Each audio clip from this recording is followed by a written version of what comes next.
गणेश उत्सव की आप सभी को हार्दिक शुभकामनाएं। दोस्तों, मैं आज आपको गणेश भगवान की एक सच्ची कहानी सुनाती हूँ।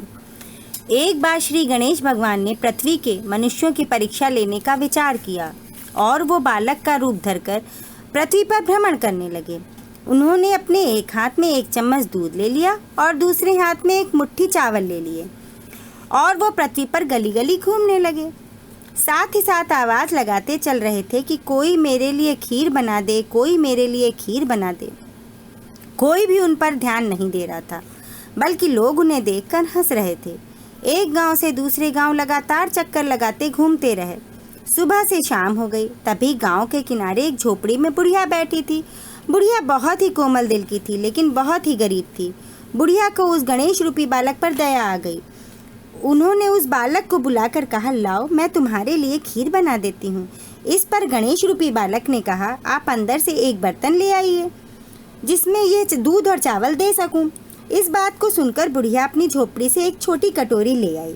गणेश रूपी बालक ने बुढ़िया से कहा, आप बड़ा बर्तन लेकर आइए। बुढ़िया एक बड़ा पतीला लेकर आई।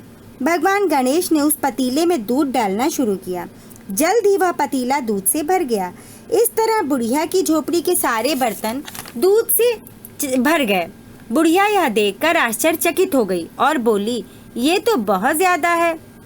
इस पर भगवान गणेश रूपी बालक ने कहा, तुम सारे गांव को खीर खाने के लिए बुला लाओ। बुढ़िया खीर बनाने चली गई और भगवान स्नान करने चले गए। खीर की भीनी भीनी खुशबू सारे गांव में फैलने लगी। खीर बनाने के बाद बुढ़िया सभी गांव वालों को खीर खाने के लिए बुलाने गांव के घर घर गई। सभी गांव वाले ये सोच रहे थे कि बुढ़िया के खाने को दाना नहीं है और खाने के लिए बुला रही है। सभी उसका मजाक बना रहे थे, लेकिन बुढ़िया की झोपड़ी से खीर की सुगंध सारे गांव में फैल गई। इस कारण सभी गांव वाले बुढ़िया की झोपड़ी में एकत्रित होने लगे। खीर की खुशबू को सूंघकर बुढ़िया की बहू सबसे पहले पहुंच गई और खीर से भरे हुए पतीले को देखकर अपने को रोक न सकी। खीर खाने के लिए उसने एक कटोरी में खीर निकाल ली और झोपड़ी में किनारे खीर खाने के लिए बैठ गई। इसी बीच उस खीर में एक छीका गिर गया, जिससे भगवान श्री गणेश को भोग लग गया। अब भगवान गणेश बालक रूप में स्नान करके वापस लौटे, बुढ़िया की झोपड़ी में आए।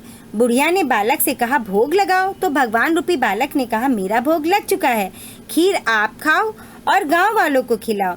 खीर देखकर बुढ़िया बोली, इतनी ज़्यादा खीर है कि सभी खाने के बाद भी बच जाएगी। बालक रूपी भगवान गणेश ने कहा, जो बच जाए उसे अपनी झोपड़ी के चारों कोनों में रात में रख देना। बुढ़िया ने वैसा ही किया। रात में चारों कोनों में खीर से भरे पतीले रख दिए। सुबह जब बुढ़िया सोकर उठी तो उन पतीलों में खीर की जगह हीरे, जेवर, माणिक आदि भरे पाए, जिससे बुढ़िया धनवान हो गई। उसी धन से उसने गांव में मंदिर बनवाया, एक तालाब बनवाया, जहां दूर दूर से लोग आने लगे। भगवान गणेश की पूजा अर्चना होने लगी। जैसे भगवान गणेश ने उन पर कृपा की, वैसे ही हम सब पर भी अपनी कृपा बनाए रखें। अगले वीडियो में मैं फिर किसी नई सच्ची कहानी के साथ उपस्थित होंगी। धन्यवाद।